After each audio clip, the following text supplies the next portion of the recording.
الحمد لله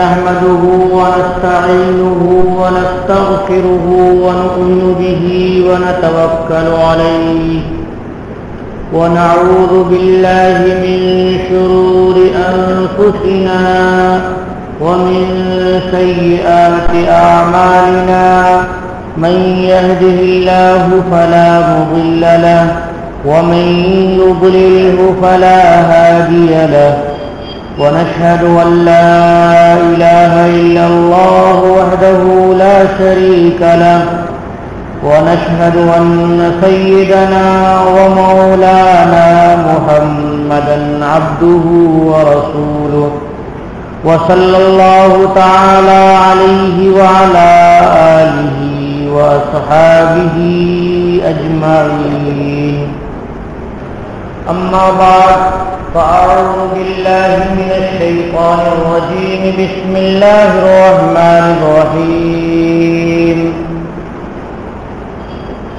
ولما فصلت العير قال أبوهم إني لأجد ريح يوسف لولا أن تفندون قالوا تالله إنك لفي ضلالك القديم فلما أن جاء البشير ألقاه على وجهه فارتد بصيرا قال ألم أقل لكم إني أعلم من الله ما لا تعلمون آمنت بالله صدق الله العظيم وصدق رسوله النبي الكريم ونحن على ذلك من الشاهدين والشاكرين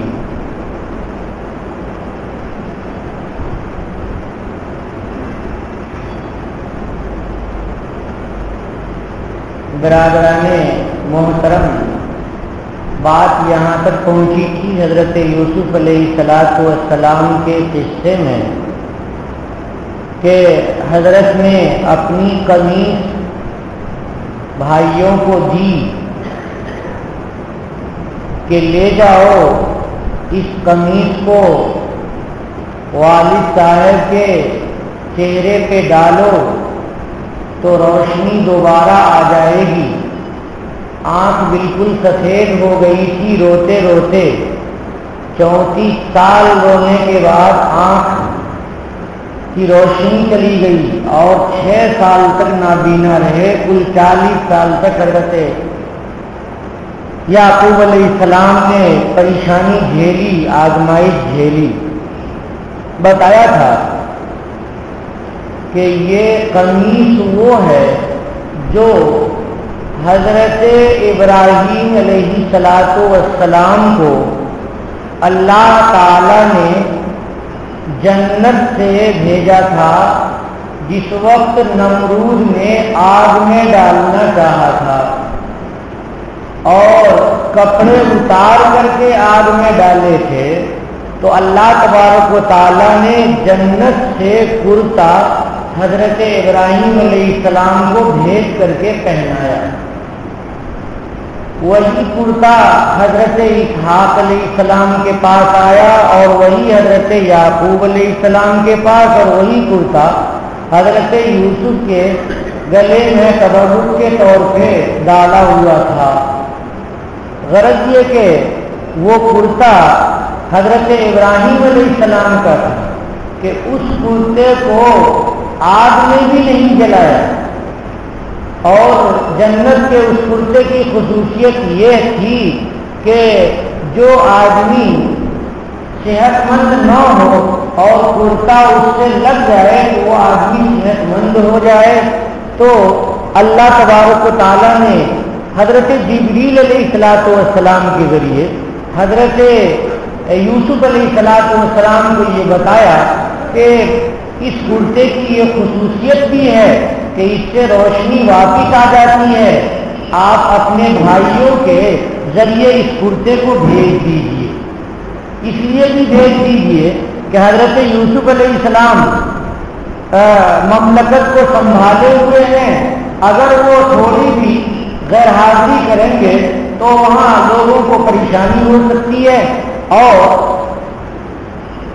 خزانے کا جو مال ہے وہ ہو سکتا ہے کہ خیانت کا شکار ہو جائے اور وہ ضائع ہو جائے۔ اس لیے حضرت یوسف علیہ السلام کو قحط کے زمانے میں غلے کی نگرانی سے ہٹنا مناسب نہیں تھا، اس لیے انہوں نے کہا کہ ابا ہی کو بلا کر کے لے آؤ اور تم سارے لوگ آ جاؤ، پورے گھر کے لوگ آ جاؤ۔ حضرت یوسف علیہ السلام نے یہ سوچا کہ اگر ابا کے پاس میں بلاوا بھیجوں گا تو ابا عذر کر دیں گے کہ میں نابینا ہو گیا ہوں، اب میں کیسے سفر کے لائق ہوں، کمزور ضعیف ہو گیا ہوں، تو ابا کا عذر معقول ہوگا۔ اس لیے بہتر یہ ہے کہ ابا کے لیے ایک کوئی تدبیر اللہ تبارک و تعالیٰ کی طرف سے ہو کہ جس سے ان کی آنکھ دوبارہ واپس آ جائے۔ چنانچہ حضرت جبریل علیہ السلام کے حکم سے حضرت یوسف علیہ السلام نے ایسا ہی کیا۔ اسرائیلی روایتوں میں آیا ہے کہ حضرت نے 72 اونٹ بھیجے یا اس سے بھی زیادہ اونٹ، 70 اونٹ یا کچھ اور تھے کہ جن میں سامان، کپڑے، جوڑے، بہت ساری چیز لاد کر کے اور والد صاحب کے پاس بھیجے۔ مقصد یہ تھا کہ پورا خاندان، ان کے پاس کپڑے نہیں ہوں گے تو وہ سب کے سب لوگ کپڑے پہنیں گے اور اچھی طرح سے سج دھج کر کے اور یہاں تشریف لائیں گے۔ سواری کی کمی ہوگی، وہ کمی بھی پوری ہو جائے گی، پیدل آنے کی ضرورت نہیں ہوگی۔ تو یہ سب کچھ کر کے بھیجا۔ حضرت یوسف علیہ السلام نے اپنے والد صاحب کو منگوانے کے لیے یعنی کنعان بھیجا، فلسطین بھیجا۔ یہ شام کا علاقہ پڑتا ہے اور وہ جو علاقہ تھا وہ مصر کا تھا۔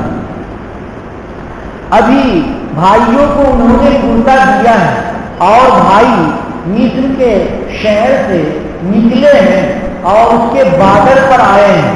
اس کے بارڈر پہ ایک جگہ ہے، اس کا نام ہے عریش، عین سے عریش، چھپر کے معنی میں ایک مقام کا نام ہے۔ تو وہ بارڈر ہے مصر اور شام کا، مصر کے اخیر میں اور شام کے سرحد کے شروع ہونے کے وقت کی جگہ پر اس کا وہ نام ہے عریش۔ وہاں تک جب قافلہ پہنچا، مصر سے روانہ ہوا بیٹوں کا اور بیٹے وہاں تک پہنچے تو اس وقت حضرت یعقوب علیہ السلام کے پاس محلے پڑوس کے اور خاندان وغیرہ کے اور بھی لوگ ہوں گے، وہ سب بیٹھے تھے۔ حضرت یعقوب نے کہا کہ اگر تم لوگ مجھے یہ نہ کہو کہ بڈھا بہک گیا ہے، بڑھاپے میں بہتی بہتی باتیں کرتا ہے، تو میں تم لوگوں کو ایک بات بتاؤں۔ کہا بتائیے۔ تو کہنے لگے کہ میں یوسف کے کرتے کی خوشبو پا رہا ہوں، یوسف کے کرتے کی خوشبو پا رہا ہوں۔ سب لوگوں نے کہا کہ ارے کتنا زمانہ گزر گیا ہے اور ابھی بھی آپ پرانے خیال میں پڑے ہوئے ہیں، جیسے آپ سوچتے تھے کہ یوسف زندہ ہے، آج بھی وہ سوچ رہے ہیں کہ یوسف زندہ ہے۔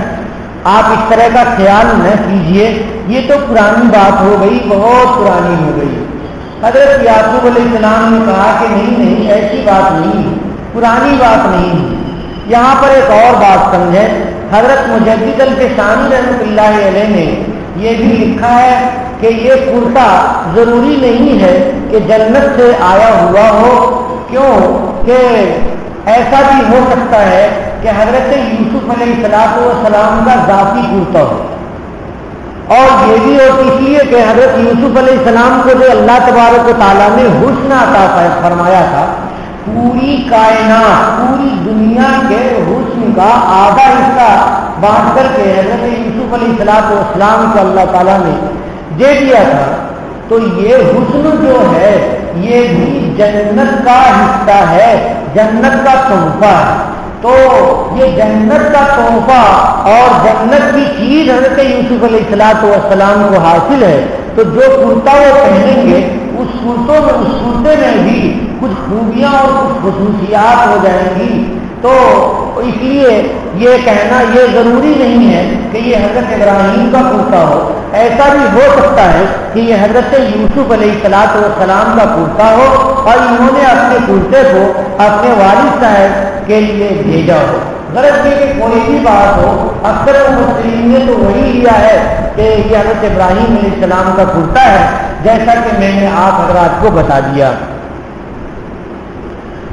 تو لوگوں نے تو ویسے اڑا دیا کہ بڑھاپے میں ایسی ہی باتیں کر رہے ہیں. لیکن جب قافلہ قریب آیا تو حضرت یعقوب علیہ السلام کے قریب کرتا آ گیا. جب قریب آیا تو ان کے بیٹوں میں سے اس بیٹے نے، جس کا نام یہودا بتایا جاتا ہے، وہ مصر میں حضرت یوسف علیہ السلام کے پاس ٹھہر گیا یہ کہہ کر کے کہ میں مصر کی زمین کو نہیں چھوڑوں گا یہاں تک کہ کوئی فیصلہ ہو جائے یا ابا کہہ کر کے چلے آؤ. تو اس نے کہا کہ دیکھو بھائیو، جو کرتا بکرے کو ذبح کر کے اور خون میں لت کر کے اور والد صاحب کے پاس پہنچایا تھا، وہ کرتا پہنچانے والا نہیں. تو میں نے کرتا پہنچا کر کے ابا کو غم دیا اور ابا اتنے غمگین ہو گئے کہ آج نابینا ہو گئے. تو اس لیے یہ کرتا مجھے کو دو اور میں ہی لے جا کر کے والد صاحب کی خدمت میں پیش کروں گا اور ان کے چہرے پہ ڈالوں گا تاکہ اس کی تلافی ہو جائے کہ ہم نے ہی تکلیف دیا تھا تو میں ہی آرام کا ذریعہ بن جاؤں. تو ابا معاف کر دیں گے اور بہت بڑی غلطی ہم نے کی ہے وہ غلطی، اس غلطی کی معافی ہو جائے گی اور سارے بھائی مل کر کے معافی بھی چاہیں گے.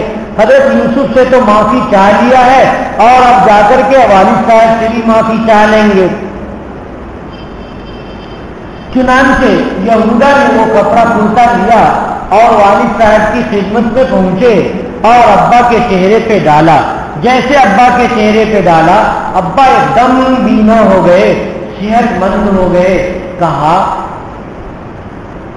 کیا بات ہے؟ کہنے لگے کہ حضرت یوسف علیہ السلام کا کرتا ہے. کہنے لگے کہ بیٹو میں 40 سال سے تم لوگوں کو کہہ رہا ہوں کہ میں جتنا جانتا ہوں اللہ کی طرف سے اتنا تم نہیں جانتے ہو، اس لیے میرے دل نے کبھی نہیں کہا کہ یوسف ہلاک ہو گئے اور یوسف مر گئے. آج دیکھو 40 سال گزرنے کے بعد بھی ایسا ہی ہو رہا ہے جیسا میں تم کو کہہ رہا ہوں.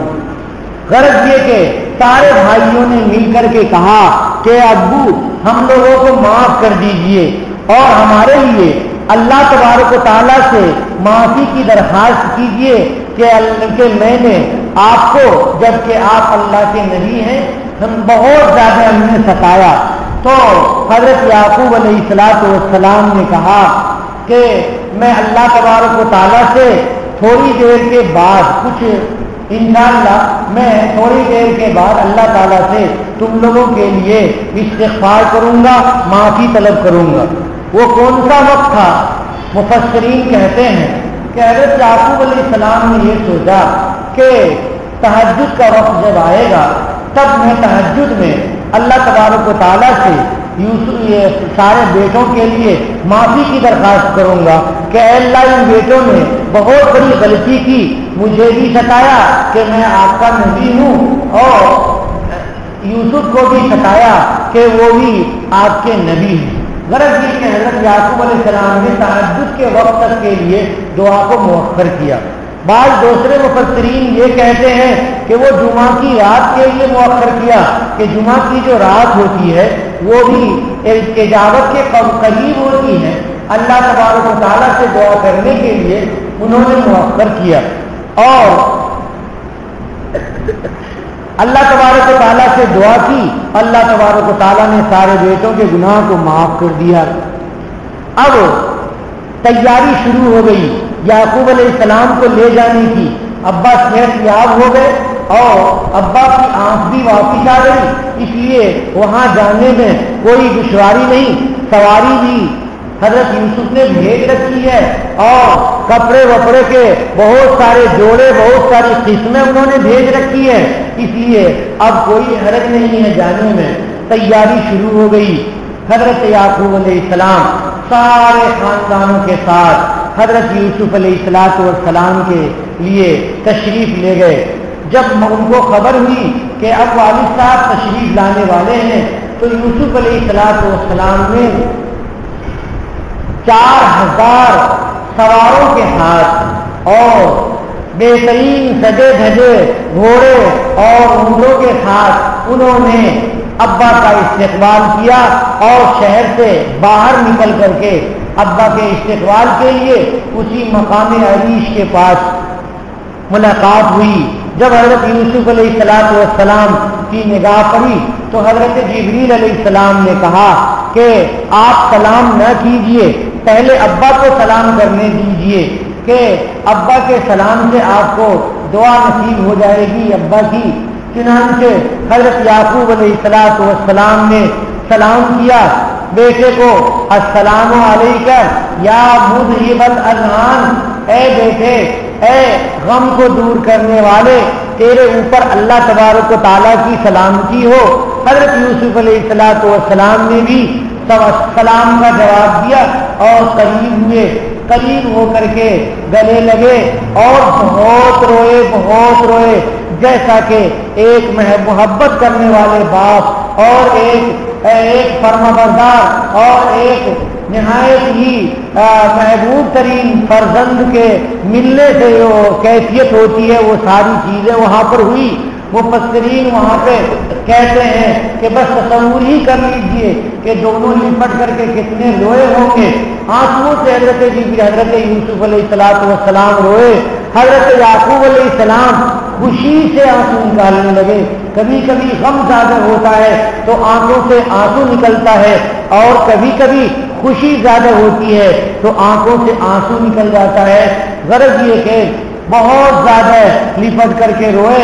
پھر اس کے بعد ابا کو کہا کہ ابا شہر میں داخل ہوئیے، تشریف لائیے، یہاں پر بالکل امن ہے، یہاں مکمل طور سے سلامتی ہے، آپ کو کسی طرح کی کوئی زحمت اور پریشانی نہیں ہوگی. کیوں کہ پورے ملک کے خزانے کا کنٹرول میرے ہاتھ میں ہے اور بادشاہ سلامت ریان ابن الولید نے بھی ایمان قبول کر لیا ہے، گویا کہ وہ بھی میرے صحابی میں ہیں اور پورے ملک مصر کی گویا کہ حکومت اور تخت میرے ہاتھ میں اللہ تبارک و تعالیٰ نے دے دیے ہیں. اس لیے آپ تشریف لائیے امن کے ساتھ، سلامتی کے ساتھ، یہاں کوئی زحمت اور پریشانی نہیں ہو سکتی. غرض یہ کہ باپ بیٹے کی باتیں ہوتی رہیں اور قافلہ شہر کے اندر داخل ہوا. جب محل کے قریب پہنچا تو ابا کو کہا اور اماں کو کہا کہ آپ ہمارے محل میں، خاص محل میں ٹھہریں گے. چنانچہ دونوں کو وہاں ٹھہرایا. شاہی مہمان خانوں میں اپنے بھائیوں کو ٹھہرایا. حضرت یعقوب علیہ السلام کو اپنے گھر میں ٹھہرایا.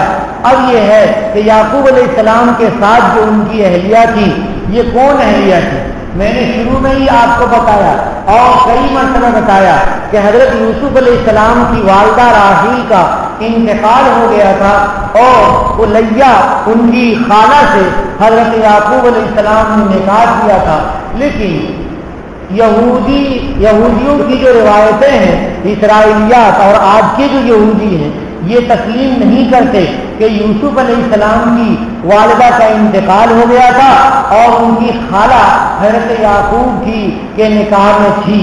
اس لیے یہ بھی کہا جا سکتا ہے کہ چونکہ اسرائیلی روایتیں ہیں، نبی کریم صلی اللہ علیہ وسلم کی بیان کی ہوئی احادیث نہیں ہے، اسرائیلی روایتیں تو کچی بھی ہو سکتی ہیں. اس لیے ایسا بھی ہو سکتا ہے کہ یوسف علیہ السلام کی حقیقی والدہ ابھی نکاح میں ہو اور وہ تشریف لائی ہو، ایسا بھی ہو سکتا ہے۔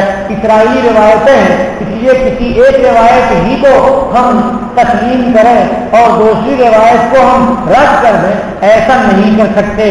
اس لیے بعض مفسرین نے یہ بھی لکھا ہے کہ والدہ سے مراد باپ سے مراد تو حضرت ہے ہی ہے، اور والدہ سے مراد حقیقی والدہ ہیں۔ غرض یہ کہ ایسا بھی ہو سکتا ہے، کوئی دونوں کے درمیان محظور اور رکاوٹ نہیں ہے۔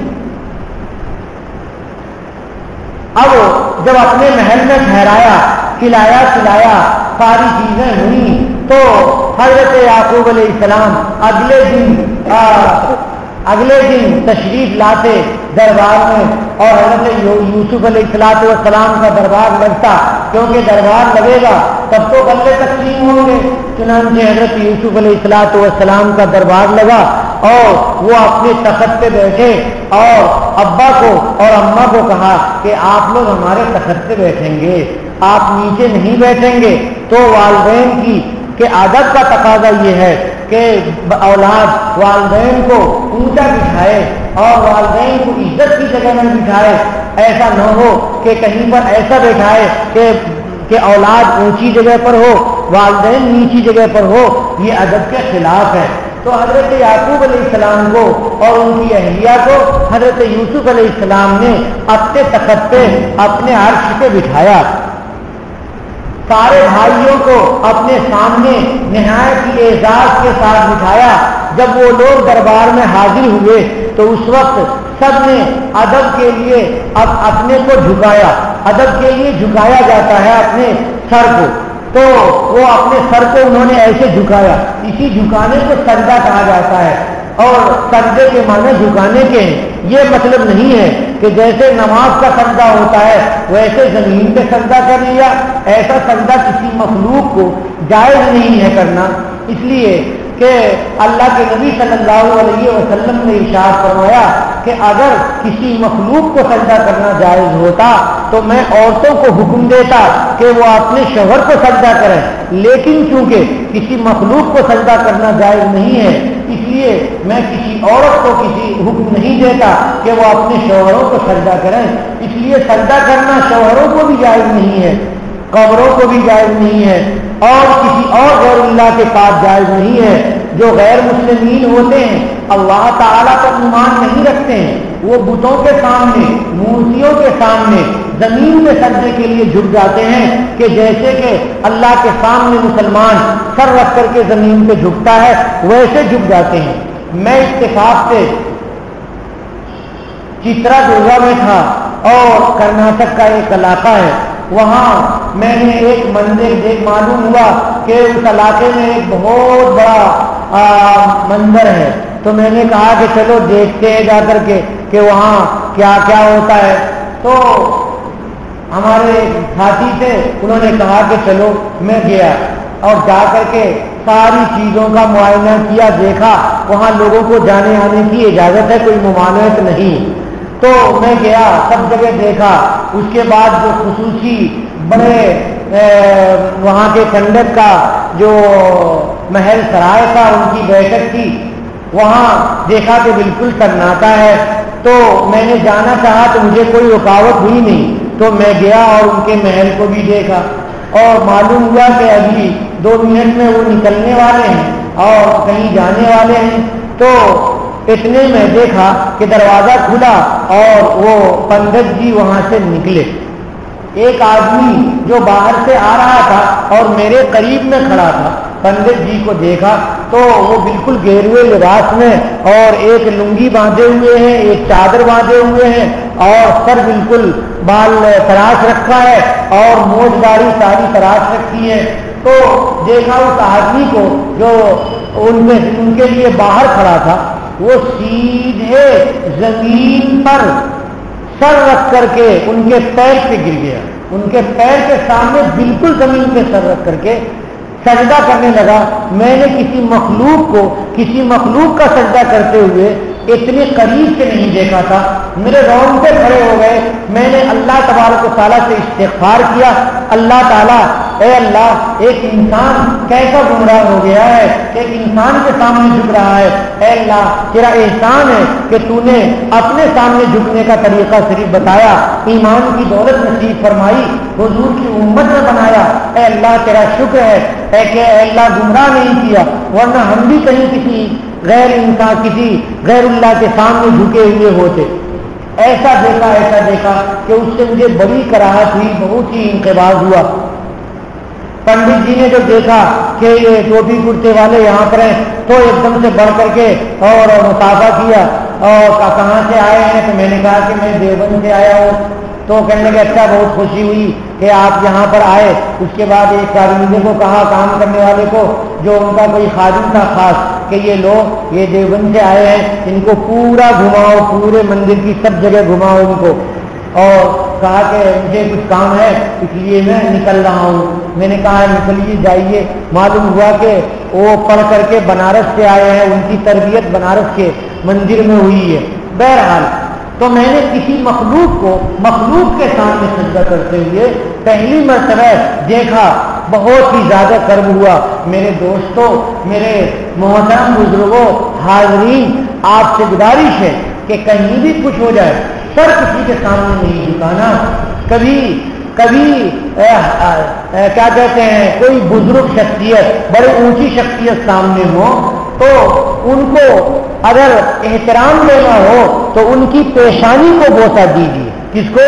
ان کے سر کو بوسہ دیجیے، یہ پیشانی ہے، اس کو چوم لیجیے، یہ ہے احترام کا طریقہ۔ دوسرا احترام کا طریقہ یہ ہے کہ ان کے ہاتھ کو اٹھا کر کے اپنے منہ پہ رکھیے اور بوسہ دیجیے۔ ایسا نہ ہو کہ اپنا سر جھکا کر کے ان کے ہاتھ پہ دیجیے۔ ہاتھ چومنے کا جو یہ طریقہ ہے کہ سر جھکا کر کے ہاتھ چومتے ہیں، یہ طریقہ ٹھیک نہیں ہے، مکروہ طریقہ ہے۔ اصلاً تو ہاتھ چومنا ہے ہی نہیں، ادب احترام کے لیے ہاتھ چومنا ہے ہی نہیں۔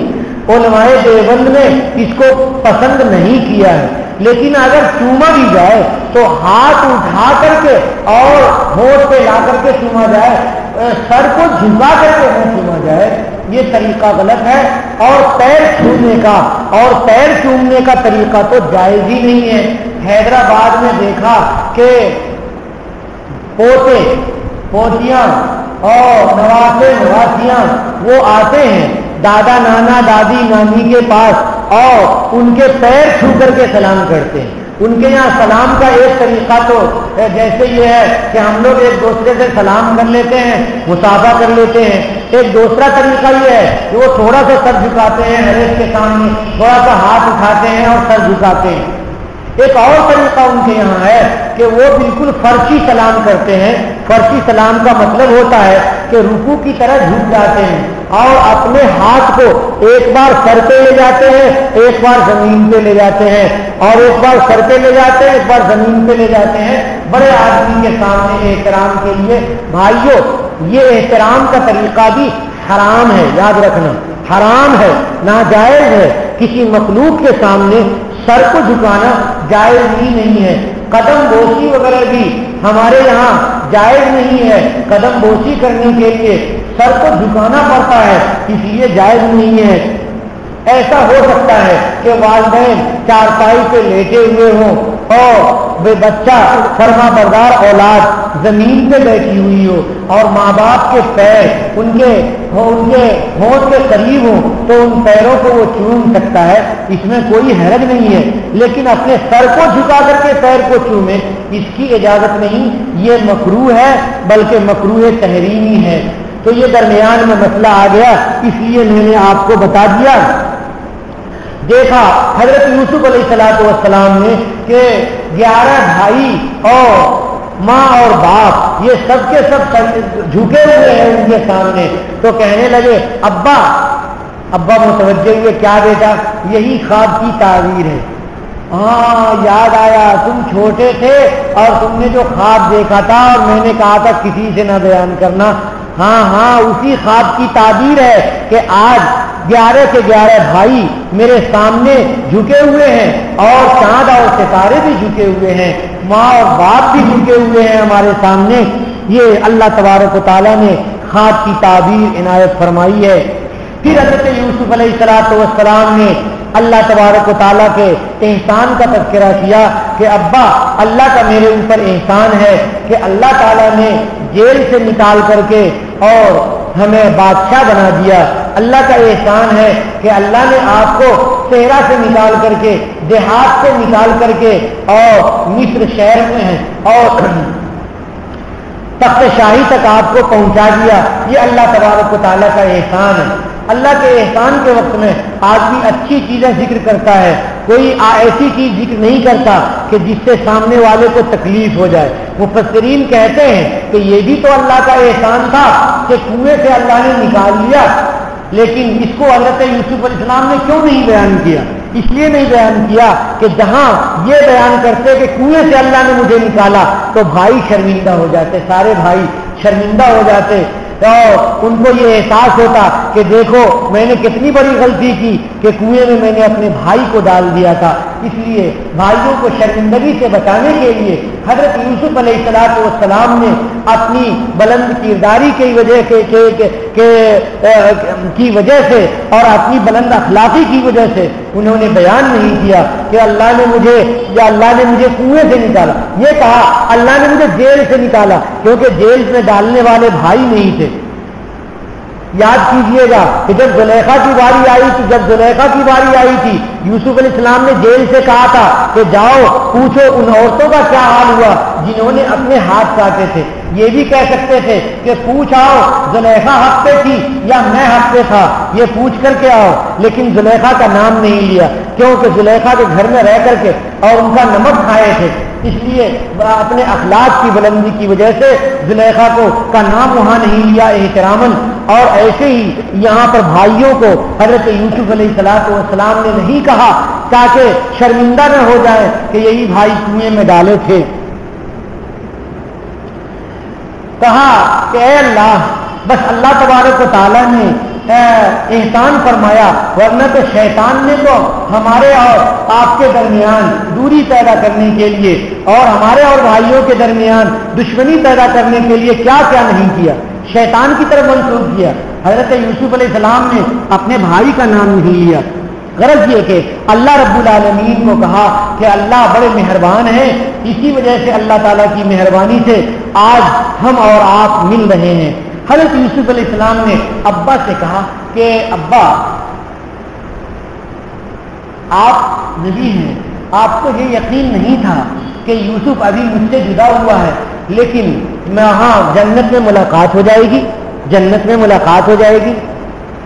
حضرت یعقوب علیہ السلام نے کہا کہ بیٹا ہاں یہ تو یقین ہے کہ جنت میں ملاقات ہو جاتی، لیکن میں دنیا میں کیوں رو رہا تھا؟ اس لیے رو رہا تھا کہ دنیا کے حالات کا اور انسان کی طبیعت کا کوئی ٹھکانہ نہیں۔ تم میرے گھر میں ہوتے تو نبی کے ماحول میں ہوتے تو تمہارے ایمان کے سلسلے میں مجھے اطمینان ہوتا، لیکن تم چلے گئے تو کس کے ہاتھ میں پڑے، بچے وہ کس ماحول میں پڑ گئے۔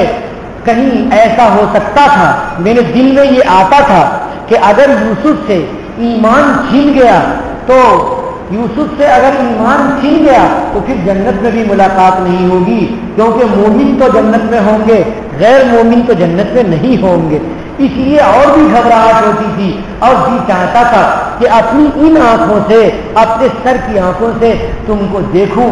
اللہ تبارک و تعالیٰ کا احسان ہوا کہ اللہ تبارک و تعالیٰ نے میری اور تمہاری ملاقات کرا دی۔ حضرت یوسف علیہ السلام کے پاس والد صاحب رہنے لگے اور والد صاحب تقریباً 24 سال رہے۔ کتنے سال؟ 24 سال رہے والد صاحب حضرت یوسف علیہ السلام کے پاس، اور یوسف علیہ السلام کے پاس ہی ان کا انتقال ہوا۔ لیکن انتقال سے پہلے حضرت یعقوب علیہ السلام نے یوسف علیہ السلام سے کہا کہ بیٹا میرا جی چاہتا ہے کہ اپنے ابا اسحاق علیہ السلام کے بازو میں دفن ہوں، اور وہ فلسطین ہی میں دفن ہے، تو میری وفات کے بعد مجھے وہیں پہ دفن کرنا۔ چنانچہ جب وفات ہو گئی تو حضرت یوسف علیہ السلام خود سے گئے اور سارے اہل ارکان سلطنت کے ساتھ اور اپنے بھائیوں کے ساتھ اور جا کر کے حضرت یعقوب علیہ السلام کو حضرت اسحاق علیہ السلام کے پہلو میں دفن فرمایا. حضرت یوسف علیہ السلام اس کے بعد بھی زندہ رہے اور تقریباً 23 سال تک انہوں نے اور بھی کیا کہیں گے اس کو زندہ رہے اور حکومت کی. اللہ تبارک و تعالیٰ نے اس درمیان میں حضرت یوسف علیہ السلام کی شادی بھی کرائی. حضرت کیا نام ہے یوسف علیہ السلام کی شادی زلیخا سے کرائی. اب زلیخا مسلمان ہو گئی تھی یوسف علیہ السلام کے اللہ پر اور ان کی نبوت پر ایمان لا چکی تھی. چنانچہ ان کے 2 بچے بھی پیدا ہوئے، ایک کا نام منشا اور ایک کا نام ابراہیم بتایا جاتا ہے یا اس کے علاوہ کوئی نام ہو. غرض یہ کہ اللہ تبارک و تعالیٰ نے زنا سے بچایا یوسف علیہ السلام کو. اس وقت جب زنا کا حال تھا تو اس وقت کافرہ مشرکہ زلیخا کے دل میں یوسف علیہ السلام کی بہت محبت ڈالی ہوئی تھی اور یوسف علیہ السلام پہ وہ فدا تھی. اور جب نکاح ہوا تو اللہ تعالیٰ نے نکاح ہونے کی وجہ سے یوسف علیہ السلام کے دل میں زیادہ محبت ڈال دی زلیخا کی. اس وجہ سے بھی ڈال دی کہ زلیخا کی عمر بہت زیادہ ہو گئی تھی. اللہ تبارک و تعالیٰ نے یوسف علیہ السلام کے دل میں محبت ڈالی. ایک مرتبہ یوسف علیہ السلام نے زلیخا کو اپنے بیڈ روم میں بلایا تو وہ نہیں آنے لگی. تو حضرت یوسف علیہ السلام نے ان کو پکڑا اور وہ بھاگنے لگی تو زلیخا کا کرتا پھٹ گیا. اور جب کرتا پھٹ گیا پیچھے سے تو حضرت یوسف علیہ السلام اور زلیخا دونوں ہنسنے لگے اور کہنے لگے کہ پہلے اس وقت تم نے میرا کرتا پھاڑ دیا تھا اور آپ دیکھو کہ تمہارا کرتا مجھ سے پھٹ گیا. تو اللہ تبارک و تعالیٰ اسی طرح سے کرتے ہیں کہ اس زمانے میں تمہارے دل میں اللہ نے نہیں شیطان نے میرا عشق ڈال دیا تھا اور اب اللہ تبارک و تعالیٰ نے پاکیزہ محبت میرے دل میں ڈال دی ہے. اور غرض یہ کہ اس طرح کی چیزیں تفسیری کتابوں میں لکھی ہوئی. حضرت یوسف علیہ السلام کی عمر 120 سال کی ہوئی. کتنے کی ہوئی؟ 120 سال کی ہوئی.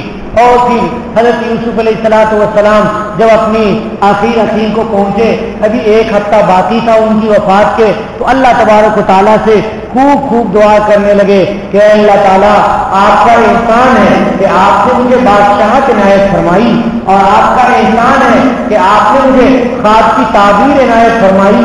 اللہ تعالیٰ آپ مجھے وفات دیجیے اسلام کی حالت میں، ایمان کی حالت میں وفات دیجیے. اور اے اللہ جو نیک لوگ ہیں، نیک بزرگان ہیں، ان سے مجھے ملا دیجیے. یہ ساری دعائیں کی. اس کے بعد یوسف علیہ السلام کا انتقال ہوا.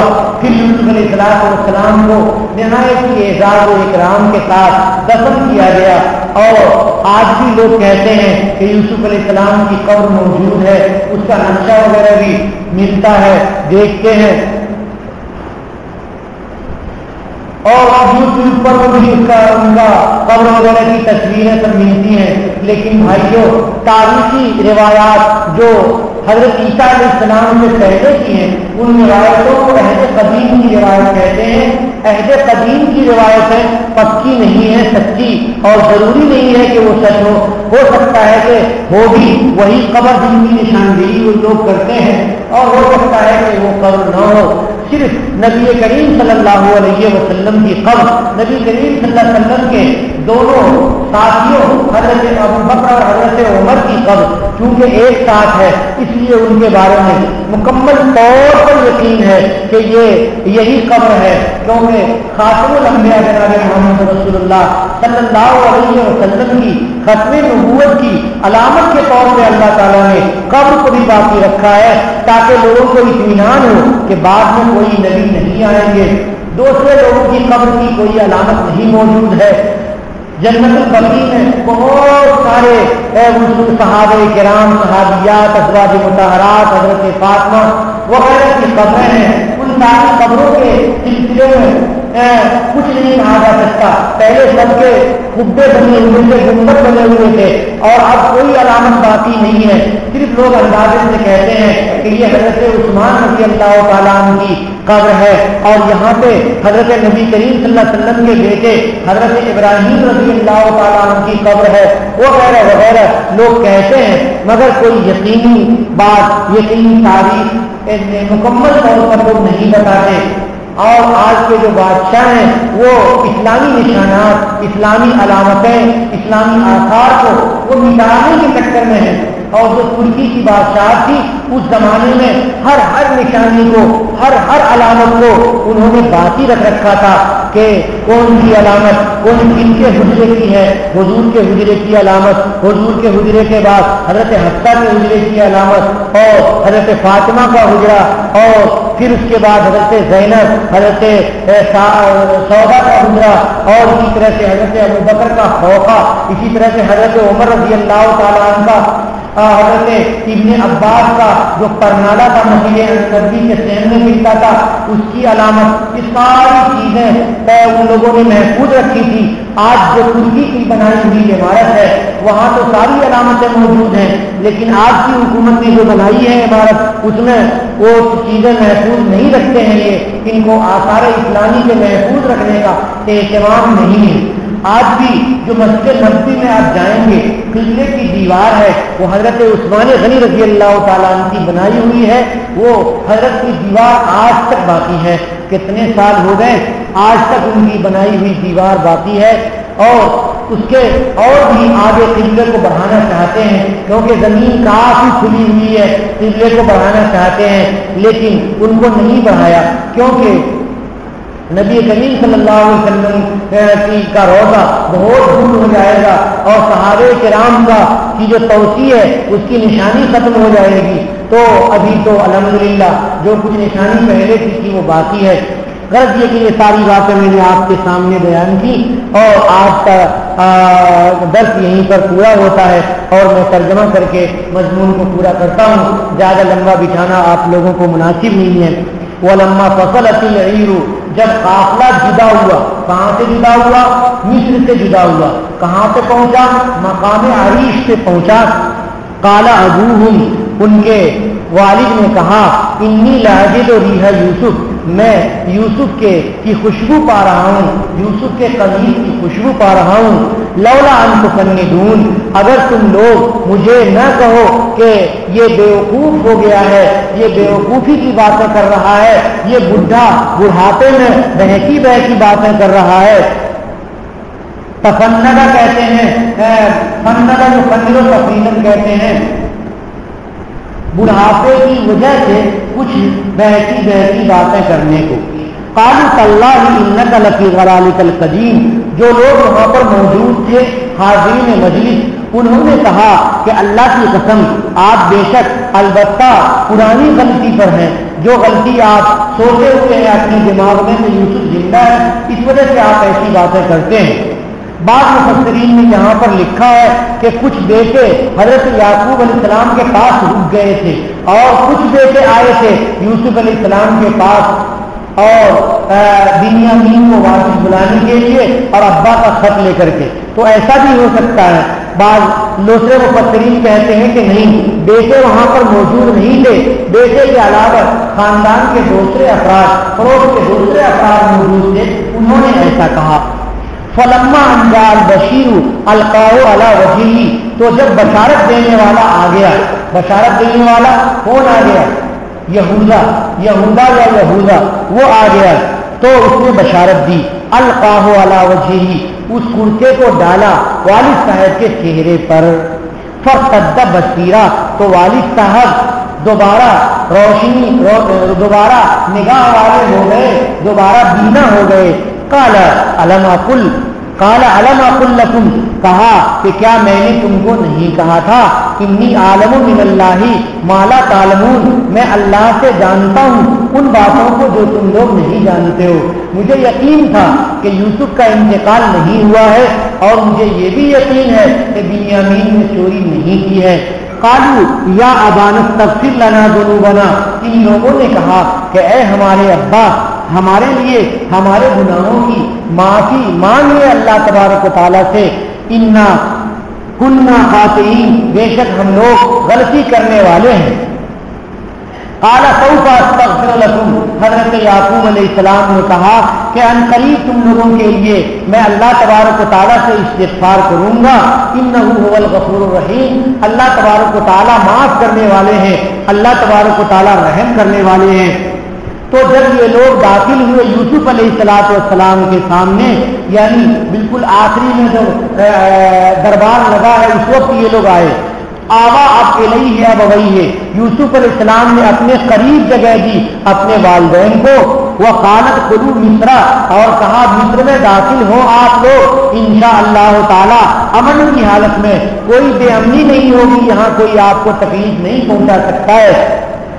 وہ رفع ابویہ علی العرش، اور اپنے والدین کو نہیں، یہ جو ہے فلما دخلوا علی یوسف آوا الیہ، یہ اس وقت کی بات ہے جب یوسف علیہ السلام شہر سے باہر نکل کر کے مقام عریش میں والد صاحب کا استقبال کر رہے تھے. تو وہاں پر انہوں نے ابا کو قریب بلایا اور قریب بٹھایا اور وہاں پہ روئے دھوئے اور وہاں پہ ابا سے بات ہوئی. تو جب دربار لگا تو حضرت یوسف علیہ السلام نے اپنے والدین کو اپنے عرش پہ اٹھایا یعنی بٹھایا. وَخَرُّوا لَهُ سُجَّدًا، اور سارے لوگوں نے یوسف علیہ السلام کے لیے سجدہ کیا، سجدے کے لیے جھک گئے، یعنی انہوں نے احترام کے لیے اپنے سر کو جھکایا ان کے سامنے. اس لیے کہ جیسے نماز میں سجدہ کرتے ہیں، یہ سجدہ کبھی جائز نہیں تھا، یعنی سجدہ عبادت پچھلی امت میں کبھی جائز نہیں تھا، سجدہ تعظیم جائز تھا. اور سجدہ تعظیم کے بارے میں بتاتے ہیں کہ وہ صرف سر جھکانا ہے، زمین پہ سر رکھنا نہیں ہے. حضرت یوسف علیہ السلام نے ابا سے کہا یا ابتی ھذا تعبیر رؤیایا، اے میرے ابا یہ میرے خواب کی تعبیر ہے، من قبل جو اس سے پہلے میں نے دیکھا تھا، قد جعلھا ربی حقا، خواب کو میرے پروردگار نے برحق قرار دے دیا ہے، برحق بنا دیا ہے. وقد احسن بی اذ اخرجنی من السجن، اور اللہ تعالیٰ نے میرے اوپر احسان کیا، بہت احسان کیا جبکہ اللہ نے مجھے جیل سے نکالا. جیل سے نکالنا اللہ کا احسان ہے، کنویں سے نکالنا بھی اللہ کا احسان ہے، مگر اس کا ذکر اس لیے نہیں کیا کہ بھائی شرمندہ ہو جائیں گے. وَجَاءَ بِكُم مِّنَ الْبَدْوِ، اور آپ کو دیہات سے اللہ تبارک و تعالیٰ نے یہاں پر پہنچا دیا ہے، یہ بھی اللہ کا احسان ہے. مِن بَعْدِ أَن نَزَغَ الشَّيْطَانُ بَيْنِي وَبَيْنَ إِخْوَتِي، اس کے بعد کہ میرے اور میرے بھائیوں کے درمیان شیطان نے رکھنا ڈال دیا تھا، شیطان نے رکاوٹ ڈال دی تھی کہ آپ کے باپ اور بیٹے جدا ہو جائیں اور بھائیوں کا آپس میں جھگڑا ہو جائے. شیطان نے ایسا کیا، بھائیوں کو نہیں کہا کہ تم لوگوں نے ایسا کیا، کہا کہ شیطان نے ایسا کیا تاکہ بھائی شرمندہ نہ ہو جائیں. اللہ کے احسان کو سب لوگ یاد کریں. ان ربی لطیف لما یشاء، میرے پروردگار لطف والے ہیں، کرم والے ہیں، ان شخص پہ لطف فرماتے ہیں، نرمی فرماتے ہیں جس پہ چاہتے ہیں. انہ هو العلیم الحکیم، بے شک اب میرے پروردگار جاننے والے ہیں اور حکمت والے ہیں کہ اللہ نے کیا جان کر کے یہ سارا قصہ کیا ہے 40 سال کے درمیان، اور اللہ کی کیا حکمت ہے وہ سب اللہ تبارک و تعالیٰ ہی جانتے ہیں. ربی قد آتیتنی من الملک، اس کے بعد حضرت یوسف علیہ السلام نے دعا کی، اے میرے پروردگار آپ نے مجھے ملک دے دیا ہے، بادشاہت دے دی ہے. وعلمتنی من تعبیر الاحادیث، اور مجھے آپ نے خوابوں کی تعبیر سکھا دی ہے، باتوں کا کل بٹھانا سکھا دیا ہے. فاطر السماوات والارض، اے آسمان و زمین کے پیدا کرنے والے، انت ولی فی الدنیا والآخرہ، آپ میرے دوست ہیں دنیا میں بھی اور آخرت میں بھی. یہاں بھی آپ نے بڑی نرمی کا معاملہ کیا، بڑے قرب کا معاملہ کیا. اے اللہ بہت سارے وقت میں میری جان چلی گئی ہوتی لیکن آپ نے احسان فرمایا اور میری جان بچی رہ گئی. توفنی مسلما والحقنی بالصالحین، اے اللہ مجھے مسلمان بنا کر کے مسلمان ہونے کی حالت میں وفات دیجیے اور مجھے نیک لوگوں سے ملا دیجیے. والحقنی بالصالحین، مجھے نیک لوگوں سے ملا دیجیے اے پروردگار. چنانچہ اللہ رب العالمین نے حضرت یوسف علیہ السلام کو وفات کی 120 سال کی عمر میں، اور آباء و اجداد جو اللہ رب العالمین کے پاس تشریف لے گئے تھے، حضرت یوسف علیہ السلام بھی اپنے آباء و اجداد یعنی اپنے باپ حضرت یعقوب، اپنے دادا حضرت اسحاق، اپنے پردادا حضرت ابراہیم علیہ السلام سے جا کر کے مل گئے، ان کی دعا قبول ہو گئی۔ وآخر دعوانا الحمدللہ رب العالمین۔